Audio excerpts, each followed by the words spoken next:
तो दोस्तों आज आप लोग पढ़िए त्रिकोणमितीय फलन, ट्रिगोनोमेट्रिक फंक्शन।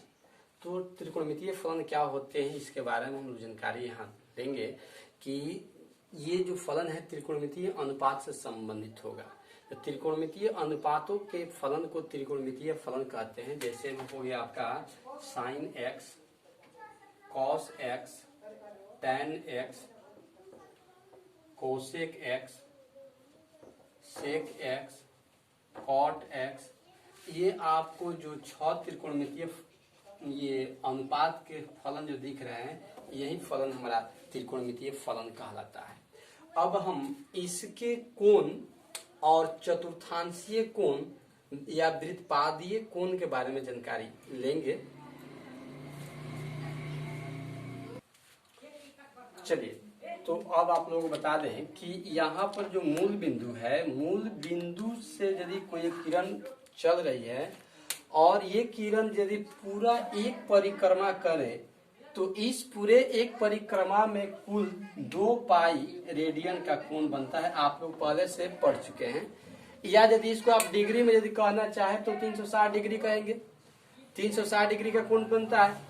तो इसी से हम लोग क्या करते हैं, देखिए चतुर्थांशीय कोण या वृत्तपादीय कोण को कैसे हम लोग परिभाषित करते हैं, क्वाड्रेंटल जो एंगल्स है इसके बारे में बताएंगे।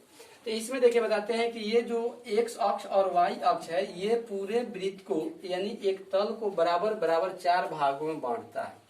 इसलिए इनमें से प्रत्येक भाग को एक चतुर्थांश कहा जाता है। और इन दोनों के बीच यहाँ पर जो कोण बनेगा AOB आपका π/2 यानी कि 90 डिग्री का हो जाएगा। इसी तरह से BOC 90 डिग्री का हो जाएगा, COD भी 90 डिग्री का हो जाएगा और AOD भी 90 डिग्री का यानी π/2 हो जाएगा। तो इस तरह से पूरा एक परिक्रमा करे तो पूरा एक परिक्रमा में 2 पाई रेडियन का कोण बन पाता है। तो दोस्तों देखिए, ध्यान दीजिए, यहाँ अब हम लोग जानेंगे चतुर्थांशीय कोण या वृत्तपादीय कोण के बारे में कि π/2 यहाँ पर देख रहे हैं कि किसी 2 रेखाओं के बीच π/2 डिग्री का कोण ये बनता है।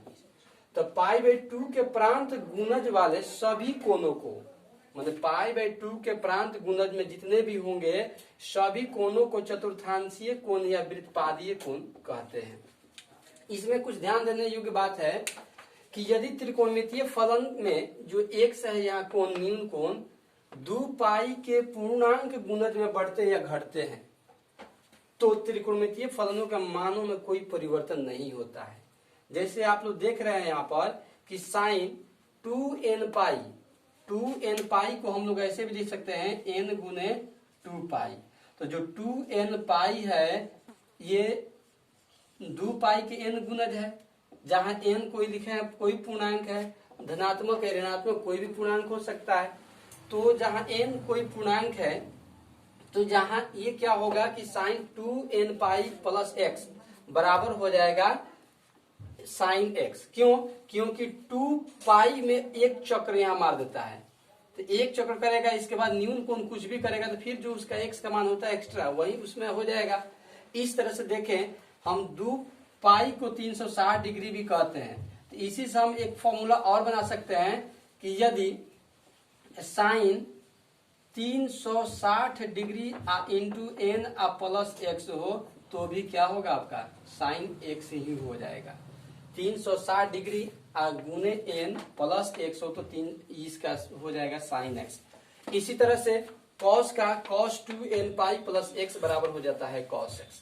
तो दोस्तों ये सब फॉर्मूला कब यूज होता है, जब आपका कोण 360 डिग्री से अधिक बनता हो। समझ लीजिए कि यदि कोई 750 डिग्री का कोण पूछे कि साइन 750 डिग्री का मान निकालिए, तो साइन 750 डिग्री का कोण हम लोग मान सारणी में नहीं पढ़े हैं और इसको नहीं बना पाएंगे। इसलिए इसके लिए ये सारे सूत्र की आवश्यकता होगी और हम अगला टॉपिक में बताएंगे कि इसको कैसे हम लोग निकाल पाते हैं। दोस्तों और आप लोग बता दें यहाँ कि साइन x बराबर यदि 0 हो जाए, यहाँ जो साइन x है इस साइन x की वैल्यू यदि 0 हो जाए, इसको 0 कर देते हैं तो क्या हो जाएगा, साइन 0 का मान 0 हो जाएगा। तो साइन 0 का मान 0 होता है तो 2n पाई प्लस x बराबर हो जाएगा 0। देखिए यहाँ समझा देते हैं।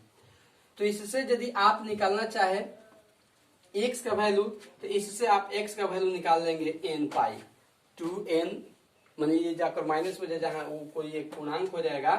तो इस तरह से हम लोग यहाँ देख लें कि साइन x बराबर 0 हो तो x बराबर कितना बन जाएगा, n पाई हो जाएगा, जहां n कोई पूर्णांक है। इसी तरह से cos x बराबर यदि 0 हो जाए तो cos हमारा जो होता है 0 जो होता है ये आपका 90 डिग्री का वैल्यू होता है, 90 डिग्री में पाई बाई 2। तो मान पुट करेंगे, उससे x का मान निकालेंगे तो x बराबर हो जाएगा 2n प्लस 1 पाई बाई 2, जहां n कोई पूर्णांक है।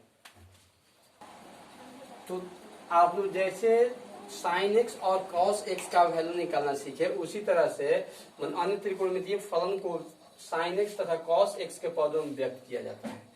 यहाँ पर देख रहे हैं cosec x, तो cosec x क्या होता है, 1 बटा साइन x होता है, जहां x बराबर नहीं होगा n पाई के। sec x बराबर होता है 1 बटा cos x, जहां x बराबर नहीं होगा 2n plus 1 into pi by 2 के, जहां n कोई पूर्णांक है भाई। tan x बराबर होता है साइन x बटा cos x, यहाँ x बराबर नहीं होगा 2n plus 1 into pi by 2 के, क्योंकि इसके कारण इसका 0 हो जाएगा, ये इन्फिनिटी हो जाता है, इसलिए इसका वैल्यू x का वैल्यू इतने के बराबर नहीं होनी चाहिए। cot x बराबर होता है साइन x बटा cos x बटा साइन x, यदि x बराबर नहीं होगा n पाई के।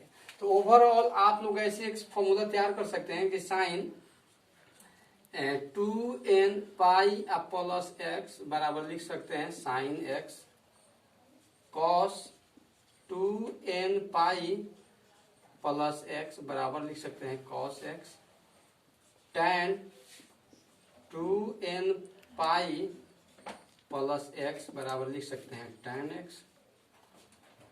उसके बाद cot 2n पाई प्लस x बराबर लिख देंगे cot x, फिर sec 2n पाई प्लस x बराबर हो जाएगा sec x, cosec 2n पाई प्लस x बराबर लिख देंगे cosec x। तो आप लोग देख रहे हैं कि ये आप लोग पहले से जानते भी हैं कि यदि कोई किरण अपने परितः पूरा एक परिक्रमा कर ले तो 2 पाई रेडियन का कोण बनता है, और यदि कोई कोण 2n पाई रेडियन में है तो फिर उसी गुणज में होने के कारण जहां से चला वहीं पे पहुंचेगा, चाहे 2 चक्कर 3 चक्कर जितना मार ले, लेकिन फिर जहां से चला वहीं पहुंचेगा। इसलिए इसके मान में कोई परिवर्तन नहीं होते हैं। तो 2n पाई के जो भी गुणज होते हैं वो उसके मान में कोई परिवर्तन नहीं होता है। तो यहाँ पर हम लोग देख लेते हैं आगे, इसको हम लोग ये ऐसे भी लिख सकते हैं कि साइन 360 डिग्री गुने n प्लस x हो तो भी इसका हो जाएगा साइन x। क्यों?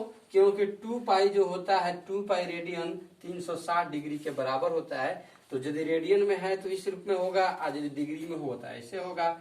इस तरह से हम लोग cos 360 डिग्री गुने n प्लस x लिख देते हो जाएगा cos x, फिर tan 360 डिग्री गुने n प्लस x कर देते हो जाएगा tan x,